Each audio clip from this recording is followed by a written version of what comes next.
Good morning friends. So இந்த வீடியோவில் நம்ம ஜூலை மந்த் ஆர்பிஐயோட ஃபஸ்ட்டு என்னது கைட்லைன்ஸ் ரிலீஸ் பண்ணதை வந்து பார்க்க போகிறோம். ஓகேவா?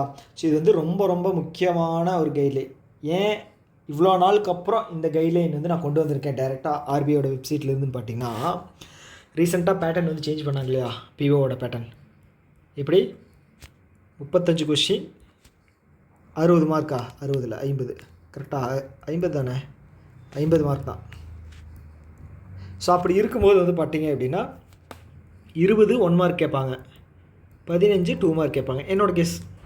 ஓகே, ஸோ இந்த 15 2 மார்க் இருக்கு இல்லையா, அது எங்கேருந்து வரப்போகுது அப்படின்னா, ரெகுலேட்டரி இன்ஸ்டிடியூஷன்ஸ் இருக்காங்க இல்லையா, ஆர்பிஐ, செபி, இல்லை அப்படின்னா வந்து கவர்மெண்ட் ஸ்கீம்ஸ், இந்த மாதிரி இதிலேருந்து தான் வரப்போகுது. அதுவும் வந்து ஸ்டேட்மெண்ட் பேஸ் பண்ண கொஸ்டின்ஸ். ஓகே, தயாராகிக்கங்க. ஓகே, ஸ்டேட்மெண்ட் பேஸ் பண்ண கொஸ்டின்ஸு, இது கரெக்டு, இது தப்பு, இது கரெக்ட் அப்படின்னா 1 and 3 ஆர் கரெக்ட், அந்த மாதிரி ஒரு கொஸ்டின்ஸ் இருக்கும் இல்லையா, அந்த டைப்பில் தான் வரப்போகுது. ஓகே, ஸோ அதுக்கு வந்து பார்த்தீங்க அப்படின்னா அவன் பேட்டர்ன்லேயே மாற்றிட்டான். ஸோ ஆர்பிஐ ரிலேட்டடான நியூஸாக வரப்போகுது அப்படின்னு சொல்லிட்டான் கைட்லைன்ஸில். ஸோ அதுக்கு தகுந்த மாதிரி வந்து நம்ம ப்ரிப்பேர் ஆகிக்கணும். ஸோ அதனால தான் வந்து டைரெக்டாகவே வந்து நம்ம வந்து இந்த கைட்லைன்ஸ் வந்து ஆர்பிஐ வெப்சைட்லேருந்து எடுத்து அதை வந்து நம்ம இனிமேல் வந்து ப்ரெசென்ட் பண்ண போகிறோம். ஓகே, ஸோ இப்போது இந்த ஃபஸ்ட்டு கைட்லைன் வந்து பார்த்தீங்க அப்படின்னா, இது எதற்கான கைட்லைன் அப்படின்னா, prepayment charges on loans. கடன் வாங்கியிருப்போம் இல்லையா பேங்க்கில், ஸோ அது வந்து காலம் முடியறதுக்கு முன்னாடியே, ஓகே, டைம் பீரியட் முடியறதுக்கு முன்னாடி, அது லாக்இன் பீரியட்னு சொல்லுவாங்க, அது முடியறதுக்கு முன்னாடியே நம்ம போய் பேமெண்ட்டை வந்து க்ளோஸ் பண்ணுறதுக்காக கட்டணும் அப்படின்னா அவன் வந்து அதில் வந்து சம் ஃபைன் வந்து போடுவான், முன்னாடியே நீங்கள் வந்து கட்டிட்டீங்க அப்படின்னு சொல்லி. அது வந்து அது சம்மந்தப்பட்ட டைரக்ஷன்ஸுக்கான ஒரு கைட்லைன்ஸ் தான் வந்து ஆர்பிஐ வந்து ரிலீஸ் பண்ணியிருக்காங்க. ஓகே, இதுதான் வந்து இதோட கான்டெக்ஸ்ட். ஓகே, இதுக்கு முன்னாடி ஃபுல்லாக எக்ஸ்பிளைன் பண்ணுறதுக்கு முன்னாடி நான் ஒரு சில விஷயங்களை வந்து கிளாரிஃபை பண்ண விரும்புகிறேன். ஓகே, ஏன்னா வந்து நிறைய பேர் இல்லை, நீங்கள் எல்லாருமே வந்து நிறைய தெரிஞ்சிருக்கோம். பட் இருந்தாலும் ஒரு சில பேருக்கு வந்து பார்த்தீங்க அப்படின்னா பேசிக்ஸ் வந்து தெரியாது இல்லையா. ஸோ அதனால் வந்து பேசிக்ஸ் மட்டும் நான் ஒரு சில விஷயங்கள் வந்து நான் சொல்லிடுறேன். ஓகே, ஸோ பேங்க் இருக்குது. ஸோ பேங்க் அப்படிங்கிறது என்னது, ஒரு இன்டர்மீடியேட்டரி. கரெக்டாக, அவன் வந்து பணத்தை இல்லாதவங்கக்கிட்ட இருந்து பணம் இருக்கிறவங்கக்கிட்ட வாங்கி இல்லாதவங்களுக்கு தேவைப்படுறவங்களுக்கு வந்து கொடுப்பான், அதில் வந்து கமிஷன் எடுத்துக்குவான், அவ்வளோதான். ஓகே, ஸோ அதுதான் பேங்க்கோட வேலை. ஸோ அவன் என்ன பண்ணுறான், நம்மளை மாதிரி இருக்கிற பர்சன்ஸ், இண்டிவிஜுவலுக்கும் பிஸ்னஸ் பண்ணுறாங்களே அவங்களுக்கும் பிஸ்னஸ்மேன்ஸுக்கும் வந்து பிஸ்னஸ் பண்ணுறவங்களுக்கு வந்து அவன் வந்து லோன் அப்படிங்கிறது தருவான். கரெக்டாக, லோன் அப்படிங்கிறது தருவான். ஸோ அந்த லோன் தரும்போது அவன் என்ன பண்ணுறான், சம் பர்சன்டேஜ் அப்படிங்கிறது சார்ஜ் பண்ணுறான். ஓகே, இது வந்து ஒரு 12% வச்சுக்கலாம். ஒரு 5 வருஷம் வேணாம், 10 வருஷம் இயர் வந்து பார்த்தீங்க அப்படின்னா 10 வருஷம் வந்து அவன் இஎம்ஐ வந்து நீங்கள் பே பண்ணுற மாதிரி வந்து நமக்கு போட்டு தருவான். ஓகே, அப்படி தரும்போது நம்ம வந்து மாதம் வந்து ஒரு அமௌண்ட் வந்து பண்ணிக்கிட்டே இருப்போம், கட்டிக்கிட்டே இருப்போம் இல்லையா, இன்ட்ரெஸ்ட்டு ப்ளஸ்ஸு இது பிரின்சிபல். ஸோ இது வந்து அவனுக்கு வருமானம் வந்துக்கிட்டே இருக்குது. ஓகேங்களா, வருமானம் அப்படிங்கிறது வந்துக்கிட்டே இருக்குது. ஸோ நீங்கள் ஒரு நாள் வந்து பார்த்துட்டீங்க அப்படின்னா என்ன பண்ணுறீங்க அப்படின்னா, என்கிட்ட வந்து நான் 3 வருஷம் கட்டிடுறீங்க. ஓகே, 3 வருஷம் கட்டிடுறீங்க. அதுக்கப்புறம் போய் பேங்க்கிட்ட சொல்கிறீங்க, இல்லை நான் வந்து மிச்சம் இருக்கிற 7 வருஷத்தையும் நான் இப்போவே கட்டிடுறேன், என்கிட்ட கையில் காசு வந்துருச்சு, நான் வந்து நீங்கள் எவ்வளோன்னு சொல்லுங்கள், நான் அதை கட்டிடுறேன், அசல் எவ்வளோன்னு சொல்லுங்கள், நான் கட்டிடுறேன் அப்படின்னு சொல்லும்போது அவன் வந்து இல்லை, உங்களோட வருமானத்தை தான் நம்பி இருந்தோம். அதாவது அவன் சொல்ல மாட்டான். ஸோ மைண்ட் எப்படி இருக்கும், ஒரு பேங்கராக வந்து எப்படி இருக்கணும் அப்படின்னா வச்சுக்கோங்களேன். ஸோ அதுதான் நான் வந்து சொல்ல வர்றேன். ஒரு நிமிஷம் இல்லைங்க, சார்ஜ் மட்டும் போட்டுக்கிறேன். அவன் என்ன சொல்லுவான் அப்படின்னா, ஸோ உங்களுக்கு வந்து நாங்கள் இப்போ க்ளோஸ் பண்ணிட்டோம் அப்படின்னா எங்களுக்கான அந்த இன்கம் அப்படிங்கிறது வந்து போயிடும், அதுக்காக நீங்கள் க்ளோஸ் பண்ணணும் அப்படின்னா உங்களுக்கு விருப்பம் இருக்குது அப்படின்னா நீங்கள் ஃபைன் பே பண்ணிக்கங்க அப்படின்னு சொல்லுவாங்க. ஓகே, அதுதான் வந்து ப்ரீ க்ளோசர் சார்ஜ். ஓகே, அதுதான் கிளியர் தானே. ஓகே, அவன் எதுக்கு சார்ஜ் பண்ணுறான் அப்படிங்கிறது தெரிஞ்சிச்சல்ல பேங்க்கு, ஏன்னா வந்து இன்கம் போயிடுச்சு. ஓகேங்களா, இன்கம் அப்படிங்கிறது போயிடுச்சு, அதனால தான். ஓகே, ஸோ இப்போது இந்த இன்ட்ரெஸ்ட் அப்படிங்கிறது தந்திருக்கான் இல்லையா, ஸோ அதில் வந்து பார்த்திங்க அப்படின்னா 2 வகையில் வந்து தருவான், ஃபிக்ஸ்டு, இன்னொன்று வந்து பார்த்திங்க அப்படின்னா ஃப்ளோட்டிங். ஸோ இது ஃபிக்ஸ்டு அப்படிங்கிறது வந்து பார்த்திங்க அப்படின்னா ஒரே அமௌண்ட், இதுதான் இன்ட்ரெஸ்ட் ரேட் தான். கடைசி வரைக்கும் 10 வருஷத்துக்கு ஒரே இன்ட்ரெஸ்ட் ரேட் தான். ஸோ இந்த ஃபிக்ஸடில் வந்து பார்த்தீங்க அப்படின்னா பேங்க் வந்து ஒரு கணக்கு வச்சுக்குவோம். ஸோ அதில் இவ்வளோ வருமானம் வருது, நம்ம வந்து இந்த இதை வந்து நம்ம இதில் இன்வெஸ்ட் பண்ணிக்குவோம் அப்படின்னு சொல்லி ஒரு கணக்கு வச்சுக்குவோம். ஓகே, இந்த ஃப்ளோட்டிங் தான் வந்து இடிப்பான். ஏன் அப்படின்னா மார்க்கெட்டை பொறுத்தளவுக்கு வந்து பார்த்தீங்க அப்படின்னா மார்க்கெட்டோட ஸ்டெபிலிட்டியை பொறுத்து தான் வந்து இந்த ஃப்ளோட்டிங் ரேட் இன்ட்ரெஸ்ட் வந்து இருக்கு இல்லையா, அது வந்து சேஞ்ச் ஆகும், அதிகமாகும் கம்மியாகும். ஓகேங்களா, இப்போ ரீசெண்டாக வந்து பார்த்தீங்க அப்படின்னா ரெப்போ வந்து கம்மி பண்ணாங்க இல்லையா, பிப்ரவரியில் 6.5 இருந்துச்சு, இப்போ 5.5. ஓகே, இப்போ 12 இருக்குன்னு வச்சுங்களேன், இப்போ வந்து 10% கம்மியாக இருக்கணும். ஸோ இப்போ யாருக்கு நஷ்டம் அப்படின்னு பார்த்தீங்க அப்படின்னா பேங்க்குக்கு வந்து நஷ்டம். ஓகே, ஸோ ஆல்ரெடி நஷ்டம். இதில் வந்து இவன் வந்து மறுபடியும் வந்து நான் முன்னாடியே க்ளோஸ் பண்ணுறேன் அப்படின்னு வச்சுக்கல, பிஸ்னஸ் போகுது இல்லையா, வருமானம் அப்படிங்கிறது போகுது இல்லையா. ஸோ அதுதான். ஓகே, ஸோ இப்போ எதுக்கான கைட்லைன்ஸ் வந்து தந்திருக்காங்க அப்படின்னு வச்சுக்கோங்களேன், இந்த ஃப்ளோட்டிங் ரேட் இருக்கு இல்லையா. ஸோ இது வந்து இந்த இன்ட்ரெஸ்ட்டில் இருக்கிறவங்களுக்கு வந்து முன்னாடியே ப்ரீ க்ளோசர் பண்ணாங்க அப்படின்னா அவங்களுக்கு வந்து சார்ஜ் பண்ணணுமா, என்ன பண்ணணும், அவங்களுக்கு எப்படி ட்ரீட் பண்ணணும் அப்படிங்கிறதான் வந்து ஆர்பிஐ வந்து கைட்லைன்ஸ் வந்து ரிலீஸ் பண்ணியிருக்காங்க. அவ்வளோதான். ஓகே, இப்போ வந்து நம்ம நியூஸுக்கு போகலாம். ஓகே, ஸோ இது எல்லாமே வந்து பார்த்தீங்க அப்படின்னா வந்து சில விஷயங்கள் சொல்லியிருப்பேன். நான் முக்கியமானது மட்டும் நான் உங்களுக்கு வந்து கிளியராக வந்து சொல்லிடுறேன். ஓகே, இந்த கைட்லைன் வந்து பார்த்தீங்க அப்படின்னா எதுக்கு வந்து சொல்லியிருக்காங்க அப்படின்னா ரெகுலேட்டரி என்டிட்டிஸ். ஓகே, எது இவங்க அது என்னது கமர்ஷியல் பேங்க்ஸு, என்பிஎஃப்சிஸு, ஓகேங்களா, ஆர்ஆர்பிஸ், இதுக்கெல்லாம் வந்து ரிலீஸ் பண்ணுற ஓகே அவங்க தான் வந்து சொல்லியிருக்கான். ஸோ அதுலேயும் வந்து certain regulatory entities RE. Okay, so அது என்ன அப்படிங்கிறது வந்து கிளியராக பார்த்துரும். ஓகே, ஸோ இந்த பிரச்சனை இருக்கு இல்லையா, நான் சொன்னேன் இல்லையா, இந்த பேங்க்குக்கும் இதுக்கும் நடுவில் இந்த பிரச்சனை இருக்குது, ப்ரீ க்ளோசர் சார்ஜஸ். ஸோ இதை பற்றின வந்து ஒப்பீனியனை வந்து மக்கள் மத்தியில் வந்து கேட்டிருந்தாங்க. ஆர்பிஐ வந்து அவங்களோட இதில் வந்து ரிலீஸ் பண்ணியிருந்தாங்க. ஸோ நிறைய குறைகள் ஏதாவது இருந்துச்சுன்னா சொல்லுங்கள் அப்படின்னு. எப்போது இங்கே தான் இருந்துச்சு, இங்கே பண்ணியிருந்தாங்க. அதன்படி வந்து பார்த்துட்டிங்க அப்படின்னா இப்போது ஸோ ஃபீட்பேக் மக்கள்கிட்டேருந்து ஃபீட்பேக்கை வாங்கிட்டு அதுக்கப்புறம் ஒரு டிராஃப்டை வந்து ரெடி பண்ணி ரிலீஸ் பண்ணியிருக்காங்க. ஸோ அந்த டிராஃப்ட் படி வந்து பார்த்தீங்க அப்படின்னா சில செக்ஷன்ஸை வந்து சேஞ்ச் பண்ணியிருக்காங்க. ஓகே, பேங்கிங் ரெகுலேஷன் ஆக்டில் வந்து செக்ஷன் 21, 35A, 56 இதெல்லாம் வந்து படிக்கணும் அப்படின்னா ரொம்ப டெப்த்தாக இருக்கும். ஒரு நாள் நான் வந்து இதை ஃபுல்லாகவே வந்து நான் உங்களுக்கு எக்ஸ்பிளைன் பண்ணுறேன். எந்தெந்த செக்ஷன் வந்து இம்பார்ட்டண்ட் அப்படின்னு சொல்லி நான் உங்களுக்கு கிளியராக எக்ஸ்பிளைன் பண்ணுறேன். ஓகே, இப்போ வந்து செக்ஷன் மட்டும் சும்மா ஜஸ்ட் ஞாபகம் வச்சுங்க. 21, 35, 35A, 56. ஓகே, அடுத்தது வந்து ஆர்பிஐ ஆக்டில் வந்து பார்த்தீங்க அப்படின்னா 45JA, 45, 45M. ஓகேங்களா. ஓகே, அடுத்து வந்து பார்த்தீங்க அப்படின்னா நேஷ்னல் ஹவுசிங் பேங்க் 87ஓட 30. ஓகே, மொத்தம் வந்து 7 செக்ஷனோட சேஞ்சஸ் வந்து அதை வச்சு சேஞ்ச் பண்ணியிருக்காங்க. ஓகே, ஸோ இப்போ அதை சேஞ்ச் பண்ணுறாங்க இல்லையா. ஓகே, நான் என்னென்னு சொல்லலை. ஓகே, சேஞ்ச் பண்ணுறாங்க இல்லையா, அது வந்து எப்போ இருந்து அப்ளிகபிள் அப்படின்னா ஜனவரி 1ஆம் தேதியிலேருந்து அப்ளிகபிள். ஓகே, ஜனவரி 1ஆம் தேதியிலேருந்து அப்ளிகபிள். ஓகே, இப்போ பார்ப்போமா, இந்த 4வது பாயிண்ட்லேருந்து தான் வந்து இவன் ஆர்பிஐ வந்து கிளியரான ஒரு இன்ஃபர்மேஷன் அப்படிங்கிறது தந்திருக்கான். ஸோ என்ன சொல்லியிருக்கான் அப்படின்னா these directions shell apply to all commercial banks. Okay, எல்லா கமர்ஷியல் பேங்க்குக்கும் பொருந்தும் எக்ஸப்ட் பேமெண்ட் பேங்க் தவிர. ஏன் பேமெண்ட் பேங்க் வந்து இல்லை அப்படிங்கிற கமெண்ட் பாக்ஸில் சொல்லுங்கள். நிறைய பேர் நம்ம ஃபாலோ பண்ணுறீங்க இல்லையா, நான் நிறைய டைம் சொல்லியிருக்கேன் ஏன் பேமெண்ட் பேங்க்கு இதில் வராது அப்படிங்கிறது வந்து நீங்கள் சொல்லுங்கள். Okay, except payment bank. Okay, அதுக்கப்புறம் வந்து பார்த்தீங்க அப்படின்னா கோஆப்ரேட்டிவ் பேங்க்ஸ் இருக்குது, என்பிஎஃப்சிஸ் இருக்குது, all India financial institutions. Okay, commercial bank, cooperative bank, NBFCs, all India financial institutions. இந்த 4 ஆல் இண்டியா ஃபினான்ஷியல் இன்ஸ்டிடியூஷன்ஸ் எவ்வளோ இருக்குது? 5. ஓகே, செகண்ட் ஷிஃப்ட் எழுதுனீங்க இல்லையா, ஞாபகம் இருக்கா?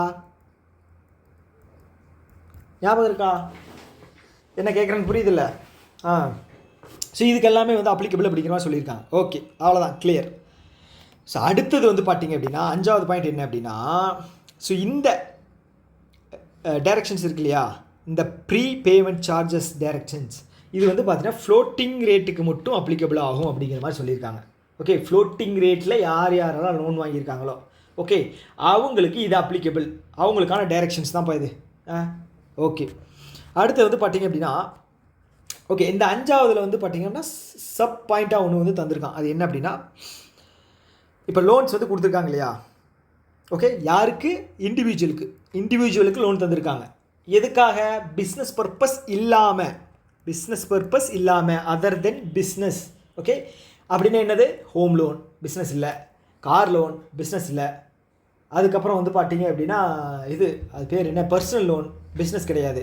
ஓகே, அப்படி இல்லாமல் வாங்கினவங்களுக்கு வித்தவுட் கோஆப்ளிகண்ட். அது என்ன ப்ராக்கெட்டில் ஒரு S? With or without coapplicant. அப்படின்னா கோஆப்ளிகண்ட் அப்படிங்கிறது என்னென்னா, ஒருத்தர் வாங்குறாரு, அவர் கூட சேர்ந்து இன்னொரு பாரோவர், இல்லை அப்படின்னா 1+ பாரோவர், அதுதான் கோஆப்ளிகண்ட் ப்ராக்கெட்டில் எஸ். ஒன்றுக்கு மேற்பட்ட ஆட்கள் வந்து இருக்கலாம் அந்த கோஆப்ளிகண்ட் இதில். ஓகே, இண்டிவிஜுவலாகவும் இருக்கலாம், இல்லை கம்பைன் பண்ணியும் வாங்கலாம், அதுதான் மீனிங். புரிஞ்சுதா? என்னடா அது எதையும் சேர்த்து அழிச்சிட்டேனா?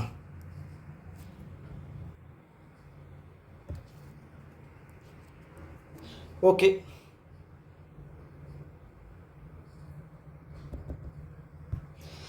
அதுதான் சொல்லியிருக்காங்க. ஓகே, அதற்கான ஃபஸ்ட்டு இதுதான் வந்து சொல்லியிருக்காங்க.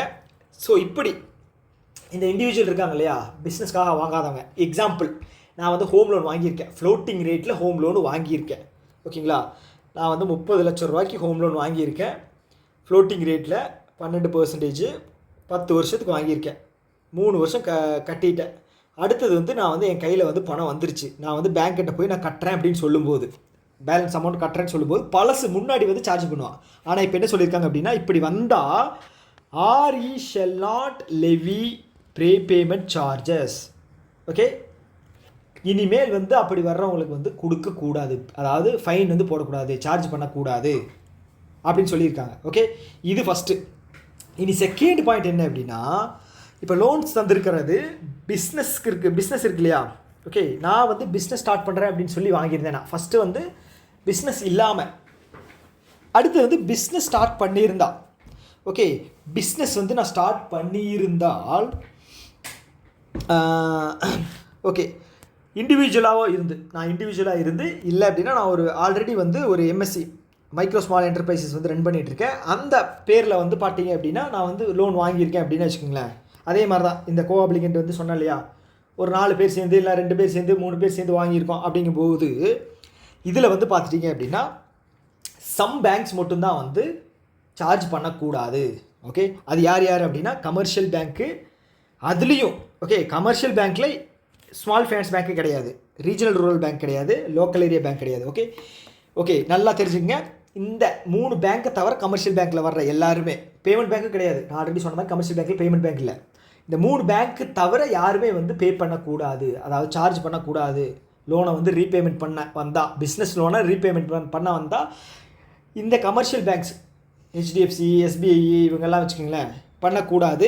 அதை தாண்டி வந்து பார்த்திங்க அப்படின்னா Tier 4 primary urban cooperative bank இருக்காங்க இல்லையா, அவங்க ப்ளஸ் வந்து NBFC upper layer okay, and all India financial institutions, இவங்களுக்கு எல்லாமே வந்து இந்த கைட்லைன்ஸ் பொருந்தும். இவங்க எல்லாருமே வந்து இந்த பிஸ்னஸ் லோன் ரிட்டர்ன் பண்ண வர்றவங்களுக்கு சார்ஜ் பண்ணக்கூடாது, except small finance bank, regional bank and local area bank.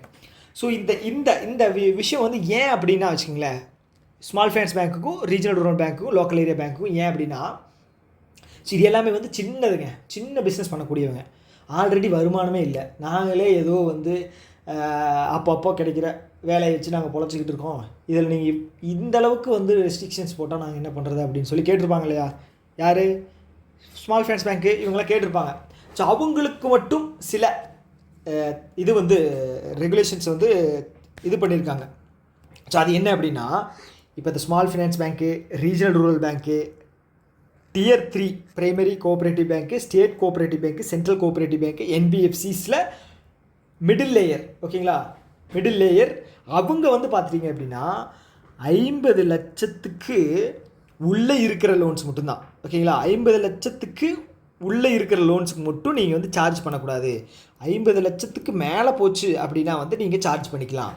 ஏன்னா உங்களுக்கு பிஸ்னஸ் அப்படிங்கிறது வேணும் இல்லையா, அவனாவது பரவாயில்ல, கமர்ஷியல் பேங்க் அவன் ஏதாவது ஒரு பிஸ்னஸை பண்ணி பொழைச்சிக்குவான், நீங்கள் என்னடா பண்ணுவீங்க பேர் பசங்களா வச்சுக்கங்கடா அப்படின்னு சொல்லி 50 லட்சத்துக்கு மேலே பிஸ்னஸ் லோன் வந்து இது பண்ணுறாங்க, எது ப்ரீ க்ளோஸ் பண்ண வர்றாங்க அப்படின்னு வச்சுக்கோங்களேன். அதுக்கு வந்து லோன் அப்படிங்கிறது அது லோன் கிடையாது, சார்ஜ் பண்ணுறது அப்படிங்கிறது பண்ணிக்கலாம் அப்படின்னு சொல்லி ஒரு ரெஸ்ட்ரிக்ஷன்ஸ் தந்திருக்காங்க. ஓகே, இது ஏன்னு புரிஞ்சுதில்ல? ஓகே, இப்போ வந்து பார்த்தீங்க அப்படின்னா உங்களுக்கு ஒரு சில டவுட் வரும். ஸோ இந்த Tier 4 கேட்டகரி அப்படிங்கிறது என்ன அப்படிங்கிறது தெரிஞ்சுக்கணும். Tier 4 and NBFC category. Okay, urban cooperative வந்து 4 கேட்டகரி இருக்குங்க. Okay, Tier 1, 2, 3, 4. ஓகே, இந்த Tier 1 அப்படிங்கிறது வந்து பார்த்தீங்க அப்படின்னா அப் டு 100 crore வரைக்கும் இருக்கிற டெபாசிட்ஸ். இது வந்து பார்த்தீங்க அப்படின்னா 100 to 1000 crore. ஓகேங்களா? இது அதே மாதிரி வந்து பார்த்தீங்கன்னா இவங்க 3 வந்து பார்த்தீங்க அப்படின்னா 1000 to 10,000 crore deposit. Okay, asset கிடையாது, டெபாசிட்ஸ் எல்லாம் என்னது? லைபிலிட்டிஸ். 4வது வந்து Tier 4 அப்படிங்கிறது வந்து பார்த்தீங்க அப்படின்னா 10,000 கோடிக்கு மேலே இருக்கிற டெபாசிட் இருக்கிற பேங்க் வந்து Tier 4 கேட்டகரி அப்படின்னு சொல்லுவாங்க. இது வந்து பிஸ்னஸ் அதிகமாக பண்ணக்கூடிய பேங்க். அதனால தான் வந்து அவன் போட்டிருக்கான், ஆர்பிஐ வந்து அதனால தான் போட்டிருக்கான். அந்த கமர்ஷியல் பேங்க் கேட்டகரியில் இதையும் உள்ள தூக்கி போட்டான். கேட்டகரியில் கிடையாது, அவங்களோட சேர்த்து போட்டான். ஓகே, அடுத்தது வந்து பார்த்தீங்கன்னா என்பிஎஃப்சியில் வந்து லேயர் இருக்கு இல்லையா? லோவர் லேயர் இருக்குது, அதுக்கப்புறம் வந்து மிட் லேயர் இருக்குது, இதில் அப்பர் லேயர் இருக்குது. ஓகேங்களா? அதுக்கப்புறம் டாப் லேயர்னு ஒன்று இருக்குது. ஓகே, இந்த லோவர் லேயரில் வந்து அப் டு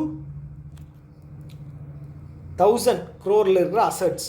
ஓகே, ஸோ இந்த மூணுமே வந்து பார்த்தீங்க அப்படின்னா 1000 crore எபோவ் இருக்கிற அசட். ஓகேங்களா? அசட். ஓகே, ஸோ இந்த அப்பர் லேயரில் வந்து பார்த்தீங்க அப்படின்னா இப்போது இவங்க டாட்டாவோட கூட வந்து அப்பர் லேயர் கேட்டகரி வந்து போட்டிருந்தாங்க அப்படிங்கிற நியூஸ் படிச்சிருக்கோம். ஓகே, இது வந்து பார்த்தீங்க அப்படின்னா ஆர்பி வந்து கொடுக்குற சில அது கைட்லைன்ஸில் வரக்கூடிய அதோட கேட்டகரியில் வரக்கூடிய பேங்க் தான் வந்து தூக்கி போடுவாங்க அப்பர் லேயர் கேட்டகரியில். ஓகேங்களா? அப்பர் லேயர் கேட்டகரியில் போடுவாங்க, அவ்வளோதான். ஸோ இப்போ வந்து நம்ம மிட் லேயரும் பார்த்துருக்கோம், அப்பர் லேயரில் இருக்கிறது வந்து நியூஸில் பார்த்துருக்கோம். இப்போ புரிஞ்சுதல் என்ன அப்படின்னு? ஓகே, மிட் லேயர் வந்து பிஸ்னஸ் கம்மியாக பண்ணக்கூடியது, அது வந்து செகண்ட் கேட்டகரி போட்டிருக்காங்க. 50 லட்சம் வரைக்கும் நீங்கள் வாங்கக்கூடாது, 50 லட்சத்துக்கு மேலே வாங்கலாம். எங்கே போட்டிருக்கானுங்க மிட் லேயரு? எங்கடா, இங்கே தான் இருந்துச்சு. இங்கே இருக்கு இல்லையா இது? ஓகே, ஆனால் வந்து அப்பர் லேயர் வந்து பார்த்தீங்க அப்படின்னா முன்னாடி தான் கேட்டகரி போட்டிருக்காங்க, அவ்வளோதாங்க. ஓகே, கிளியர் ஆயிடுச்சுல? கிளியர், அவ்வளோதான். இது வந்து இது எக்ஸாம் டைம் இதில் வந்து பார்த்தீங்க அப்படின்னா இதுதான் ரொம்ப முக்கியம். இதில் இருந்து தான் வந்து கேட்பான். ஓகேங்களா? இதில் இருந்து தான் வந்து முக்கியமாக கேட்பான். ஓகே, ஸோ இது வந்து பார்த்தீங்க அப்படின்னா லாக்இன் பீரியட் இல்லாதவங்களுக்கும் வந்து இது வந்து பொருந்தும் அப்படிங்கிற மாதிரி சொல்லியிருக்கான். ஓகேங்களா? லாக்இன் பீரியட் இல்லாதவங்களுக்கும் வந்து இது வந்து பொருந்தும் அப்படிங்கிற மாதிரி சொல்லியிருக்கான். அதுக்கப்புறம் அடுத்தது வந்து பார்த்தீங்க அப்படின்னா இது என்ன சொல்லியிருக்கான்? இப்போ வந்து ஸ்டார்டிங்கில் வாங்கும்போது வந்து பார்த்தீங்க அப்படின்னா ஃபிக்ஸட் ரேட் இதான் வச்சுருப்பாங்க. ஓகே, நடுவில் போய் மாற்றுறதுனா மாற்றிக்கலாம். ஸோ நாங்கள் வந்து ஃப்ளோட்டிங்காக மாற்றிக்கிறோம் அப்படின்னு சொல்லி மாற்றிக்கலாம். ஸோ அப்போது நீங்கள் ப்ரீ க்ளோசர் பண்ணும்போது அது ஃப்ளோட்டிங் ரேட்டாக இருக்கணும். ஓகே, ஃப்ளோட்டிங் ரேட்டாக இருக்கணும். அப்படி இருந்தால் தான் வந்து இந்த இது வந்து அப்ளிகபிள். ஓகே, அவ்வளோதான். அடுத்தது வந்து பார்த்தீங்க அப்படின்னா உங்களுக்கு தெரியும் இல்லையா, கேஷ் கிரெடிட் அப்படிங்கிறது தெரியும், ஓவர் டிராஃப்ட் அப்படிங்கிறது தெரியும். ஓவர் டிராஃப்ட் அப்படிங்கிறது advances. Okay, so cash credit, over draft அப்படிங்கிறதெல்லாம் வந்து அட்வான்சஸ். இது என்ன சொல்லியிருக்கான் அப்படின்னா, இப்போ வந்து கிரெடிட் கார்டு வச்சுருக்கீங்க அப்படின்னா உங்களுக்கு ஒரு லிமிட் இருக்கும் இல்லையா, லிமிட் அப்படிங்கிறது இருக்கும். ஸோ அந்த லிமிட்டு அப்படின்னு இருக்குது இல்லையா, ஸோ இப்போ அது மாதிரி வந்து பார்த்தீங்க அப்படின்னா ஓவர் டிராஃப்ட் பண்ணுறதுக்கு வந்து பார்த்தீங்க அப்படின்னா உங்களோட டெய்லி டிரான்சாக்ஷன்ஸு, உங்களோட மந்த்லி பேலன்ஸ் எல்லாத்தையுமே வச்சு தான் வந்து அவன் லிமிட் அப்படிங்கிறது ஒன்று செட் பண்ணுவான். ஸோ அந்த லிமிட் எவ்வளோ இருக்கோ அதுக்கு தகுந்த மாதிரி தான் வந்து நீங்கள் ப்ரீ க்ளோசர் சார்ஜஸ் வந்து போடணும் அப்படின்னு சொல்லியிருக்கான். எக்ஸெப்ஷனல் கேஸ் நம்ம மேலே பார்த்தோம் இல்லையா, யார் யாருக்கு போடலாம் அப்படின்னு, அதில் அவங்களுக்கு வந்து போடலாம் அப்படிங்கிற மாதிரி சொல்லியிருக்கான். அவ்வளோதான் விஷயம். ஓகே, ஸோ இதை தாண்டி வந்து பெரிய விஷயமெல்லாம் ஒன்றும் கிடையாது. இதில் வந்து பார்த்தீங்க அப்படின்னா இது வந்து என்ன சொல்லியிருக்கான் அப்படின்னா, இப்போ வந்து ஓவர் டிராஃப்ட் ஃபெசிலிட்டி வாங்கியிருப்பாங்க இல்லையா, அவங்க வந்து பார்த்தீங்க அப்படின்னா நோ ரீபேமெண்ட் சார்ஜஸ் அவங்களுக்கு இல்லை. அதாவது ரீபேமெண்ட் சார்ஜஸ் இல்லை. எப்போ அப்படின்னு பார்த்தீங்கன்னா அவங்க வந்து ரினியூ பண்ண மாட்டாங்க அப்படிங்கிற ஒரு பர்பஸ் இருக்குது அப்படின்னா அவங்களுக்கு சார்ஜ் இல்லை. நான் வந்து ரினியூ பண்ணுறேன் அப்படின்னு வச்சுங்களேன், அவங்க வந்து ஃபைனை கட்டி நீங்கள் மறுபடியும் ரினியூ பண்ணிக்கங்க அப்படிங்கிற மாதிரி சொல்லுவாங்க. பண்ணிடலாம் அந்த மாதிரி. அது வந்து இருக்குது, ஆர்பிஐயோட கைட்லைன்ஸில் இருக்குது. ஆனால் நான் ரினியூ பண்ணலை, நான் இதோட க்ளோஸ் பண்ணுறேன் அப்படின்னு வச்சுங்களேன், அவங்களுக்கு சார்ஜ் போடக்கூடாது. புரிஞ்சுங்க. நான் க்ளோஸ் பண்ணுறேன், ரினியூ பண்ணல அப்படின்னு சொன்னால் உங்களுக்கு சார்ஜ் போடக்கூடாது. இதுதான் விஷயம். ஓகே, இதுதான் விஷயம். அடுத்தது வந்து பார்த்தீங்க அப்படின்னா இங்கே இன்னொரு பாயிண்ட் இருக்குமே. ஸோ அடுத்து வந்து நான் இதிலே சொல்லிடுறேன். இங்கே எங்கே பாயிண்ட் நான் தேடல, எங்கே இருக்குன்னு தெரில. ஸோ அதனால் நான் மைண்டில் இருக்கிறத நான் சொல்லிடுறேன். ஸோ அதே மாதிரி வந்து பார்த்தீங்க அப்படின்னா இப்போ ஸ்டார்டிங்கில் வந்து நம்ம லோன் வாங்குவோம். ஸோ அப்போ வந்து பார்த்தீங்க அப்படின்னா இந்த எழுத்துக்கூலி அப்படின்னு சொல்லி வாங்குவாங்க இல்லையா, அது எதுக்கு வாங்குறாங்கன்னு தெரில. ஓகே, லோன் வந்து கொடுத்ததுக்காக ப்ரோக்கர் கமிஷன் அந்த இது அப்படின்னு வாங்குவாங்க. ஸோ அது வந்து ஸ்டார்டிங்கில் இல்லை அப்படின்னு சொல்லிடுவாங்க. இல்லைங்க, நீங்கள் வந்து எங்களோட ப்ரெஸ்டீஜ் கஸ்டமர், அதனால் உங்களுக்கு வேணாம் அப்படின்னு சொல்லிடுவாங்க. சப்போஸ் வந்து அவங்க ரிட்டர்ன் பண்ண வரும்போது அப்போ வந்து அவங்க சொல்லுவாங்க பேங்க்கு, இல்லைங்க நீங்கள் வந்து முன்னாடியே நாங்கள் உங்களுக்கு வந்து அந்த முன்னாடி அந்த சார்ஜஸ் எல்லாம் வந்து பே பண்ணாததுக்கு வந்து காரணம் என்ன அப்படின்னா நீங்கள் வந்து லாங் பீரியடில் வந்து போடுவீங்க அப்படின்னு சொல்லி தான், ஏதாவது எழுத்துக்கூலி இதெல்லாம். ஸோ இப்போ வந்து நடுவுலேயே வந்து நீங்கள் கேன்சல் பண்ணுறதுனால உங்களுக்கு நாங்கள் வந்து ஃபைன் அப்படிங்கிறது, அதாவது அந்த சார்ஜ் முன்னாடி நாங்கள் விட்ட சார்ஜ் இருக்கு இல்லையா, அதை வந்து நாங்கள் போடணும், அதை வந்து நீங்கள் கட்டிடுங்க சார் அப்படின்னு சொல்லுவாங்க. ஓகேவா? ஸோ அதுதான் விஷயம். அது வந்து இனிமேல் பண்ணக்கூடாது அப்படின்னு சொல்லி ஆர்பிஐ சொல்லியிருக்கு. ஓகே. அதே மாதிரி வந்து இப்போ இந்த கீ ஃபேக்ட் ஸ்டேட்மெண்ட் இருக்கு இல்லையா, இது வந்து பார்த்தீங்க அப்படின்னா இந்த லோனை பற்றின ஸ்டேட்மெண்ட். ஓகே, என்னென்ன அப்படிங்கிறதான லோனை பற்றின ஸ்டேட்மெண்ட்டு இதில் வந்து பேங்க் வந்து கம்பல்சரி கொடுத்துடணும். என்ன அப்படின்னா இது வந்து நாங்கள் பண்ணலை, ஆர்பிஐ ரூல்ஸ் எப்படி இருக்கோ அதுபடி தான் இவர் வந்து எங்கள் பேங்க்கில் வந்து ரீபேமெண்ட் பண்ணியிருக்காரு, அதுக்கு வந்து நாங்கள் எதுவும் சார்ஜ் பண்ணல அப்படிங்கிற மாதிரி ஒரு அக்னாலஜ்மெண்ட் அப்படிங்கிறது வந்து தரணும். ஓகே, அவ்வளோதான். ஓகே, இதில் வந்து பெருசாக எதுவும் கிடையாது. நான் சொன்னேன் இல்லையா, இந்த 5-6 பாயிண்ட் இருக்கு இல்லையா, 3வது பாயிண்டில் வந்து இந்த டேட்டு ரொம்ப முக்கியம், எப்போ இருந்து அப்ளிகேபிள் அப்படிங்கிறது முக்கியம். அதுக்கப்புறம் இந்த செக்ஷன்ஸ் எல்லாம் ஞாபகம் வச்சுக்கோங்க. ஓகே, அது முக்கியம். இந்த பிப்ரவரி இருக்கு இல்லையா, அதுவும் முக்கியம். அப்புறம் வந்து பார்த்தீங்க அப்படின்னா இந்த 4வது பாயிண்டில் வந்து இது முக்கியம், எக்ஸ்க்ளூடிங் பேமெண்ட் பேங்க் அப்படிங்கிறது இருக்கா இல்லையான்னு கேட்பாங்க. அது ஓகே. அடுத்தது ஃப்ளோட்டிங் ரேட்டு ரொம்ப முக்கியம். அடுத்தது இந்த சப் பாயிண்ட் இருக்கு இல்லையா, 1, 2 இது ரொம்ப முக்கியம். 2ல் வந்து இந்த 3 பாயிண்ட் இருக்குது, 2 பாயிண்ட் இருக்கு இல்லையா, அதுவும் ரொம்ப முக்கியம். இந்த 50 லட்சம் அப்படிங்கிறது ரொம்ப முக்கியம். ஓகே, அவ்வளோதான். இதில் வந்து இவ்வளோ தான் இந்த நியூஸ். ஓகே, ஸோ அடுத்தது வந்து பார்த்தீங்க அப்படின்னா நான் வந்து இங்கிலீஷில் இதை வந்து ட்ரான்ஸ்லேட் பண்ணலாம் அப்படிங்கிற மாதிரி நான் ஒரு ஐடியா இருக்குது. எந்த லெவலுக்கு போகும் அப்படிங்கிறது தெரியல. ஓகே, ஸோ இந்த வீடியோ வந்து நம்ம தமிழ் வீடியோ வந்து இதோட நம்ம முடிச்சுக்கலாம். ஓகே, சப்போஸ் நம்மளுடைய கண்டென்ட்டை வந்து யாராவது வெளி மாநிலத்தவர்கள் பார்க்குறதுக்கு வாய்ப்பு இருந்துச்சு அப்படின்னா அதை யூஸ் பண்ணிக்கலாம். ஸோ அதை தாண்டி வந்து எனக்கும் கொஞ்சம் வந்து இங்கிலீஷில் ப்ராக்டிஸ் பண்ண மாதிரி இருக்கும். ஸோ நம்ம ஆல்ரெடி இங்கிலீஷில் வீக் தான், இருந்தாலும் ட்ரை பண்ணுவோம். ஓகே, ஸோ இந்த வீடியோ அவ்வளோதான். ஓகே, இதோட நீங்கள் வந்து பார்க்குறதுனா பாருங்கள், இல்லைனா வந்து ஸ்டாப் பண்ணிங்க. ஓகே, ஸோ இந்த வீடியோவை பற்றின கருத்துக்கள் ஏதாவது கீழே இருக்குது அப்படின்னா கீழே வந்து கமெண்ட் பாக்ஸில் சொல்லுங்கள். Okay, so in this video we are going to see the RBI released guidelines, so which is actually released on July 2nd 2025. Okay, so based upon prepayment charges on loans and advances. Okay, so RBI get the feedback from the public on February 21st. So based upon the public opinion, the draft actually designed. Okay, this draft is actually for the borrowers who is actually repayment of their loans in before the lock-in period. Okay, so usually what actually banks did, they put some charges on the bank borrowers for closing their loans before the lock-in period. Okay, so now the RBI gives some guidelines on the prepayment charges. Okay, so we will see what are all the charges one by one. So okay, these draft are designed from these sections: RBI Banking Act 1949 section 21, 35A and 56, and Reserve Bank of India Act 1934 section 45JA, 45L and 45M. So these sections are very important for exam perspective. Okay, please do memory these sections. Okay, so then these guidelines are came into from January 1, 2026. Okay, these guidelines must follow all banks, some exceptional are there, but the banks are must follow these guidelines from January 1, 2026. So what are all the guidelines? We will see. So in fourth point, RBI gave some directions on these guidelines are applicable for all banks, all commercial banks except payment banks. Okay, payment banks are not comes under loan category. Okay, then the cooperative banks, okay, and the NBFCs and all India financial institutions. So we have India. In India we have 5 all Indian financial institutions. Okay, okay. And then fifth point, these drafts are only applicable for floating rate loans and advances. Okay, if a borrower getting a loan under the floating rate charges, then these drafts are applicable. Okay, so the first category is the borrower, he is an individual actually getting a loan from a bank other than the business purpose, for like for example personal loan, home loan.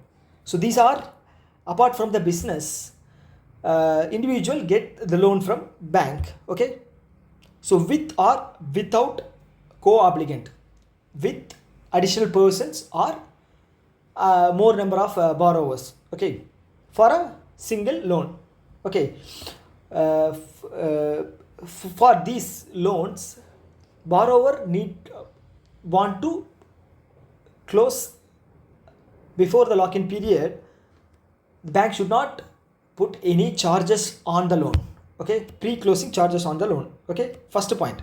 So second point, the loans granted for business purposes to individuals and micro small enterprises. Okay, this is business purpose for individual and MSEs, micro small enterprises.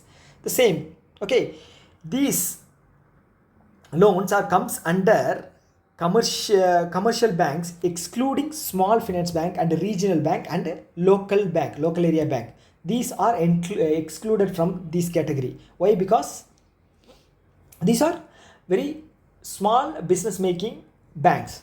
Okay, so put more restrictions on them, their business will get definitely affected. Okay, so apart from the commercial bank, tier 2 4 primary cooperative bank, tier 4 primary cooperative bank and NBFC's upper layer and all Indian financial institutions, they should not levy any prepayment charges on the loans which are actually given to the individuals and MSMEs in the business category. Okay, and second category, small finance bank and regional rural bank and tier 3 primary cooperative banks and state cooperative banks and central cooperative banks and NBFC middle layer.